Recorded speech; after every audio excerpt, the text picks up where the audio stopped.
ہمارے YouTube channel Hasnain رضا net work کو subscribe کریں، لائک اور شیئر کرنا نہ بھولیں۔ السلام علیکم ورحمۃ اللہ وبرکاتہ۔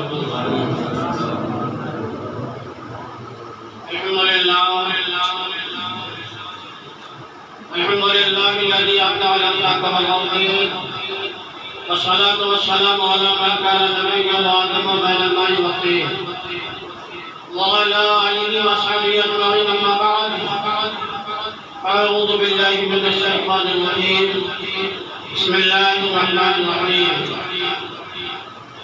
وأمر أهلك بالصلاة واصطبر عليها، صدق الله المولانا العظيم وصدق رسوله النبي الكريم، ونحن على ذلك لمن الشاهدين والشاكرين والحمد لله رب العالمين۔ آئیے سب سے پہلے بارگاہ رسالت اللہ سے حضور کر غلامی کا طلب دیتے ہوئے نہایت ہی ادب احترام کے ساتھ دونوں دفاع کا تحفہ پیش کر پڑھے بابا جی اللہم صلی علی سیدنا مولانا محمد وعلیہ وسلم، صلاۃ و سلام علیک یا سیدی یا حبیبی یا رسول اللہ صلی اللہ علیہ وسلم۔ اللہم رب محمد صلی اللہ علیہ وسلم، نادى عباد محمد صلی اللہ علیہ وسلم۔ آج لوگ کہتے ہیں قرآن میں نماز کا ذکر نہیں، جگہ پر جگہ نماز قائم کرنے کا ذکر ہے، نماز پڑھنے کی تاکید ہے۔ میرا رب ارشاد فرماتا ہے وَأْمُرْ أَهْلَكَ بِالصَّلَاةِ وَاصْطَبِرْ عَلَيْهَا، یعنی نماز اپنے گھر والوں کو نماز کا حکم دیجئے، وَاصْطَبِرْ عَلَيْهَا، اور خود اس پر پابند رہیے، خود نماز کو پڑھیے، دوسروں کو پڑھنے کا حکم دیجئے۔ حضرات، نماز پڑھنے کی بہت ساری فضیلتیں ہیں، بہت ساری برکتیں ہیں۔ سب سے پہلے آپ کو یہ غور کرنا ہے اللہ تبارک و تعالیٰ نے ہمیں کس کام کے لیے پیدا فرمایا ہے، تو رب نے خود ارشاد فرمایا وَمَا خَلَقْتُ الْجِنَّ وَالْإِنسَ إِلَّا لِيَعْبُدُونِ، میں نے جنات اور انسان کو اس لیے پیدا فرمایا تاکہ وہ میری عبادت کرے، تاکہ وہ میری بندگی کرے، تاکہ وہ میری ریاضتیں کرے۔ حضرات، میری تقریر مطلقاً ہوتی ہے، عام ہوتی ہے، لیکن میں خاص کر کے آج نوجوانوں کا میں نے انتخاب کیا ہے، نوجوانوں سے میرا خطاب ہے۔ آج ہمارے نوجوان، ہماری ملت کے نوجوان کہاں جا رہے ہیں؟ کس اڈے پہ جا کر اپنے زندگی کے حسین لمحات کو خرچ کر رہے ہیں، برباد کر رہے ہیں۔ نوجوانوں، صرف تمہارے اوپر جوانی نہیں آئی ہے، بلکہ جوانی جو ہے میرے نبی پر بھی آئی تھی، جوانی جو ہے صحابہ کرام پر بھی آئی تھی، جوانی جو ہے اہل بیت اطہار کرام پر بھی آئی تھی، ہر ایک صحابی پر جوانی آئی تھی۔ لیکن اللہ ان لوگوں نے جوانی کو دنیا کے خلوقات میں، دنیا کے کھیل تماشے میں اپنے جوانی کو برباد نہیں کیا تھا، بلکہ جوانی کو اگر ان لوگوں نے وقف کیا ہے تو اللہ اس کے رسول کے اطاعت میں وقف کیا ہے، قرآن پاک کی تلاوت میں ہے، نبی کی فرما برداری میں، خدا کی عبادت و بندگی میں اپنی جوانی کا استعمال کیا ہے۔ اسی طرح سے اے نوجوانوں، آج بھی اجالا ہی اجالا ہے، سویرا ہی سویرا ہے، اس لیے آپ اپنی جوانی کو دنیا کے خرافاتی اڈوں میں، دنیا کے کھیل تماشوں کے اڈے میں، شاید کیا کہتے ہیں تاش اور شطرنج کے کھیل تماشوں کے اڈے میں اپنی جوانی کا استعمال مت کیا کرو، بلکہ رب تبارک و تعالیٰ نے جو ہمیں جوانی دی ہے، آپ کو جوانی دی ہے، آپ کو پیدا کیا ہے، مخلوقات کو، انسان اور جنات کو جو پیدا فرمایا ہے، اس لیے پیدا فرمایا ہے۔ رب نے خود ارشاد فرما دیا میں نے جنات اور انسان کو اس لیے پیدا فرمایا ہے تاکہ وہ میری عبادت کرے، تاکہ وہ میری بندگی کرے، تاکہ وہ میری ریاضتیں کرے۔ حضرات، نماز ہمارے اوپر پڑھنا فرض عین ہے، نماز ہر مسلمان مرد عورت عاقل و بالغ پر فرض ہے، روزانہ 5 وقت کی نماز پڑھنا فرض ہے، یہ ہماری ذمہ داری ہے۔ لیکن اس کے باوجود اللہ کے نبی نے اتنی فضیلتیں بتائی ہے، پتا تھا میرے آقا کو، اس لیے کہ میرے آقا غیب کا پیغمبر ہے، غیبوں کو جاننے والے ہیں۔ میرے آقا اسلام جانتے تھے میری امت کے لوگ کاہلی کی زندگی گزار رہے ہوں گے، سستی کی زندگی گزار رہے ہوں گے، حالانکہ رب کی طرف سے یہ نماز پڑھنا فرض عین ہے، اس کے باوجود اتنی فضیلتیں بتائی۔ میرے آقا کو معلوم تھا میری امت کے لوگ سستی کی زندگی گزار رہے ہوں گے، اس لیے فرض کو فرض نہ سمجھیں گے، واجب کو واجب نہ سمجھیں گے، سنت کو سنت نہ سمجھیں گے، اس لیے میرے مصطفیٰ نے بہت ساری فضیلتیں بتائی ہیں، اس لیے کہ فضیلت کے زیادہ چاہنے والے ہوتے ہیں، فضیلت کے زیادہ طلبگار ہوتے ہیں، اس لیے میرے آقا نے ہر ایک چیز کی فضیلتیں بتائی ہیں۔ آئیے نماز کی فضیلت کو دیکھتے ہیں۔ حضرت ابو ہریرہ رضی اللہ تعالیٰ عنہ سے مروی ہے، آپ فرماتے ہیں کہ مصطفیٰ جان رحمت صلی اللہ علیہ وسلم نے ارشاد فرمایا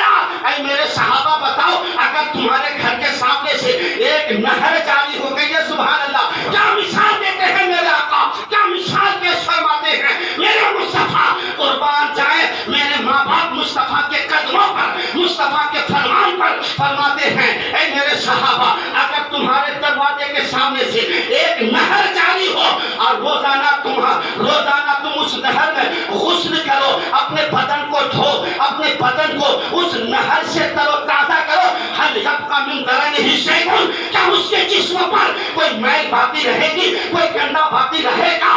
تو صحابہ کرام نے عرض کیا یا رسول اللہ نہیں ایک مرتبہ کی بات تو ہے نہیں، 2 مرتبہ کی بات تو ہے نہیں، 3 مرتبہ کی بات تو ہے نہیں، بلکہ روزانہ 5 مرتبہ اگر کوئی کسی نہر میں، تالاب میں، دریا میں، ندی میں اگر نہائے اس کے جسم پر کوئی میل باقی نہ رہے گی، کوئی گندگی باقی نہ رہے گی، کوئی کچیلا باقی نہ رہے گا، بلکہ وہ صاف و شفاف ہو جائے گا۔ میرا مصطفیٰ فرماتے ہیں بس میرے صحابہ اسی طرح اگر کوئی بندے مومن روزانہ فجر کی نماز سے لے کر عشاء کی نماز پابندی کے ساتھ پڑھتا ہے تو اللہ تبارک و تعالیٰ اس کے بدن سے گناہوں کو پاک فرما دیتا ہے، وہ اس طرح سے گناہوں سے پاک ہو جاتا ہے جس طرح سے روزانہ 5 مرتبہ تری ندی میں، نہر میں نہانے سے بدن پاک اور پوتر ہو جاتا ہے، صاف و شفاف ہو جاتا ہے۔ اسی طرح اگر کوئی نمازوں کی پابندی کرتا ہے، نمازوں کا اہتمام کرتا ہے،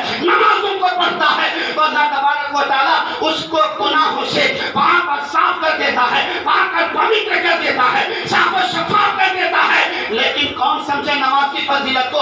آج تو ہمیں صرف لنگر کی فضیلت چاہیے، کھچڑی کی فضیلت چاہیے، ہم کو فلاں چیز کی فضیلت چاہیے۔ ارے فضا تمام چیزوں کی فضیلت کو ہم تسلیم کرتے ہیں، تسلیم ہے، تسلیم کرتے ہیں، لیکن سب سے پہلے اگر کسی فضیلت کو آپ کو تسلیم کرنا ہے تو وہ نماز کی فضیلت ہے، وہ روزے کی فضیلت ہے، وہ زکات کی فضیلت ہے، وہ حج کی فضیلت ہے۔ اس کے بعد دیگر تمام چیزوں کی فضیلت کو تسلیم کرو۔ کیوں؟ یہ میں نہیں کہتا، میرے سرکار فرماتے ہیں، میرے مصطفیٰ فرماتے ہیں اگر کوئی شخص نماز نہ پڑھ کے کوئی کتنا بھی عمل کرتا رہے جب تک وہ نماز نہ پڑھے گا اللہ تعالیٰ کسی عمل کا اس کو بدلہ نہیں دیتا ہے۔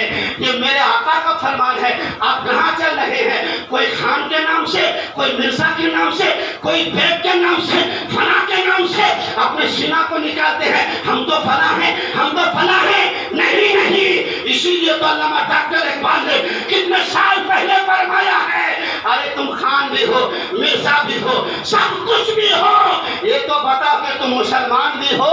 جب مسلمان ہے تو خان کام آئے گا، مسلمان ہو تو شیخ کام آئے گا، مسلمان ہو تو غالب کام آئے گا، مسلمان ہو تو بیگ کام آئے گا۔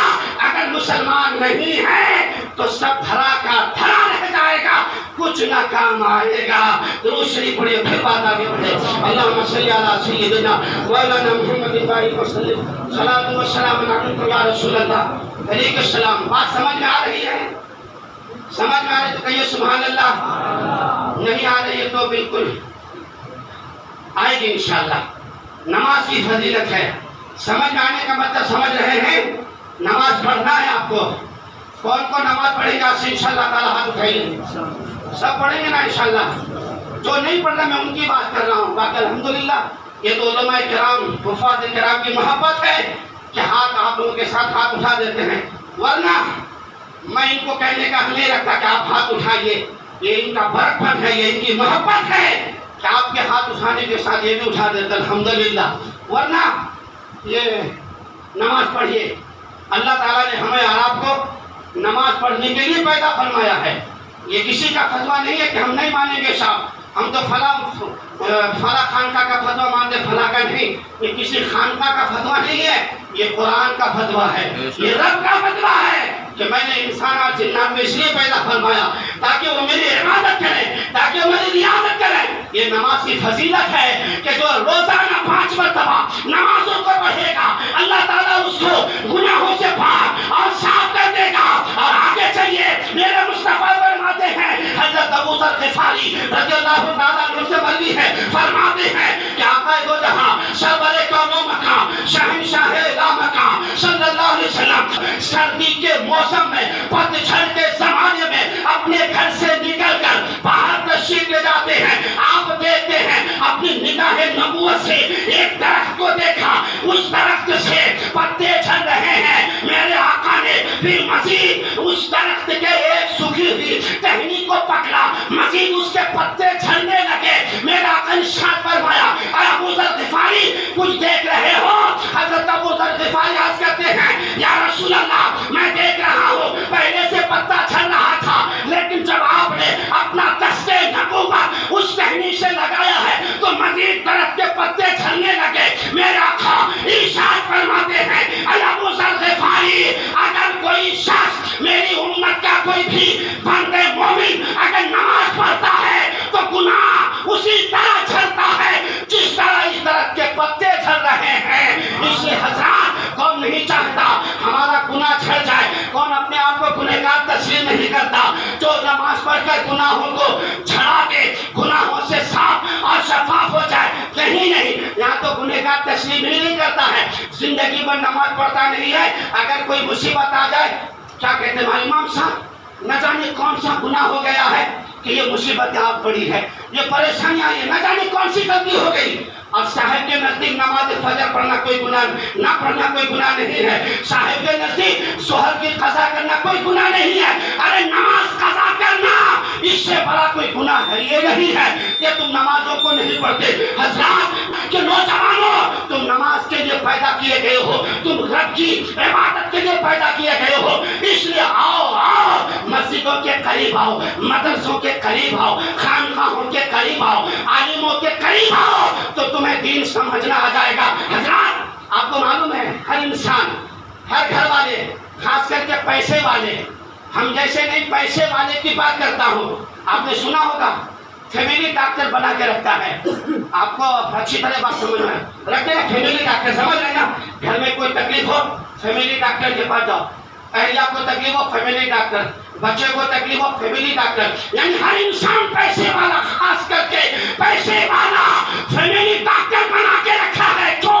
تاکہ وقتاً فوقتاً جب بھی ضرورت پڑے اس کا علاج ہو جائے۔ ارے پیسے والوں سب کو میں کہتا ہوں مطلقاً کہ جب تم فیملی ڈاکٹر بنا سکتے ہو، بناتے ہو تو فیملی امام کیوں نہیں بناتے، فیملی علم والا کیوں نہیں بناتے کہ جب بھی ضرورت پڑے اپنے امام کے پاس آؤ، دین کی معلومات کر لو، اپنے عالم کے پاس آؤ، مسئلہ پوچھ لو، وضو کرنے کا طریقہ کیا ہے۔ میں کہتا ہوں ہر انسان، ہر نوجوان اپنے امام سے اگر مسئلہ پوچھ لے، قرآن پڑھنا سیکھ لے، قرآن کیسے پڑھا جائے وہ پوچھ لے، مخرج کس کو کہتے ہیں اس کو پوچھ لے، معروف کس کو کہتے ہیں اس کو پوچھ لے، مجہول کس کو کہتے ہیں اس کو پوچھ لے، نماز میں ترتیب کیسے ہوگی، نماز میں ترتیب سے پڑھنا ہے یا غیر ترتیب سے پڑھنا ہے، الٹا کس کو کہتے ہیں، سیدھا کس کو کہتے ہیں۔ تم امام کے پاس آؤ گے تب تو تمہیں مسئلہ معلوم ہوگا نا، پتہ نہیں، فکر ہے نہیں امام کے پاس جا جائے، ان کو ہوٹلوں میں جا کر امام کی برائی کرنے کا ٹائم ہے، امام کب آتا نہیں آتا، امام کیا کر رہے ہیں، کمیٹی حضرات کیا کر رہے ہیں، یہ ٹائم ہے۔ اگر ٹائم نہیں ہے تو قرآن کیسے پڑھا جائے، وہ ٹائم نہیں ہے۔ ہمارے اوپر داڑھی رکھنا سنت ہے، فرض ہے، واجب ہے، اگر رکھیں تو کتنی رکھنی واجب ہے یہ پتہ نہیں ہے۔ اس لیے نوجوانوں دین کے قریب آؤ، دین کو سمجھو، اور خاص کر کے اس پرفتن دور میں مسلک اعلیٰ حضرت کے سائے تلے رہو، انشاءاللہ تعالیٰ تمہیں کوئی بہکا نہیں سکے گا، کوئی فرقہ، کوئی بھی عقیدہ تمہارے ایمان کو چھین نہیں سکتا ہے، بشرط کہ تمہارے ہاتھوں میں مسلک اعلیٰ حضرت ہو اور فیضان حضور تاج الشریعہ ہو تو تمہارا ایمان کوئی ڈگمگا نہیں سکتا ہے۔ اس لیے حضرات آج دور چلا ہے، اعلیٰ حضرت کا دور تھا، الگ فرقہ چلا تھا اور چلا تھا، اور تاج الشریعہ کا دور تھا تو شرح کلیت کا دور چلا تھا، چل رہا ہے۔ اور ایک بات اور واضح کر دوں، میں جو شرح کلیت بولتا ہوں نا، کسی آدمی کو انتخاب کر کے نہیں، بلکہ شرح کلی اعلیٰ حضرت کا ماننے والا بھی ہو سکتا ہے، شرح کلی غریب نواز کا ماننے والا بھی ہو سکتا ہے، شرح کلی غوث اعظم کا ماننے والا بھی ہو سکتا ہے، کسی کی طرف خاصیت نہیں ہے، بلکہ شرح کلی کوئی بھی ہو سکتا ہے۔ میں نے جو وہ جمعہ خلاصہ کیا تھا، جس کا عقیدہ شرکیہ ہو، کفریہ ہو، باطلہ ہو، اگر اس کو صحیح سمجھے، صحیح سمجھنے والا، چاہے ادھر والا ہو، ادھر والا ہو، ادھر والا ہو، ادھر والا ہو، وہ صلح کلی ہے. اس لیے حضرات صلح کلی کے مکر و فریب سے ہمیں اپنے آپ کو بچانا ہے, ان کو اپنے سے بچانا ہے.